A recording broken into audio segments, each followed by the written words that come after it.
I was watching this story about, a tragic story, okay? And it was three adults. One adult had a tragedy occur. It was two sisters and a brother. The brother and the sister were telling the story about their childhood, and the childhood that, of course, their sister experienced. There was a lot of violence in their childhood. They observed their mother and father get into a lot of physical altercations. Okay, so fast forward to an adult, and they're talking about this story their sister went through. The brother said, I didn't understand why my sister, who grew up in the same household, seeing our parents argue, fuss, fight, get physical, would choose a relationship like that. Well, of course, in many stories, it doesn't start out that way. It starts out with love and joy, ignoring red flags, and people find themselves in these situations. So it's never about blaming the victim or shaming the victim.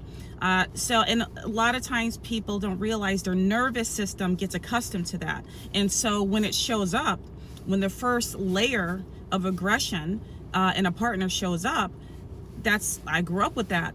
I may not like it, but they sort of kind of go with the flow, okay? And I don't have a lot of time, so I'm just gonna say this quickly.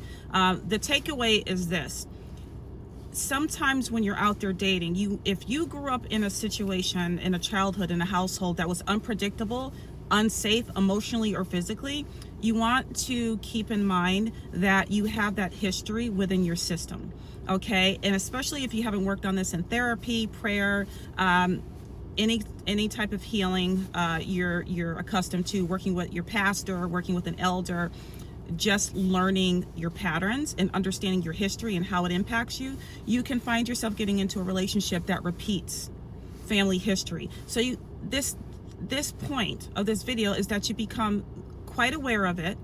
Don't judge it.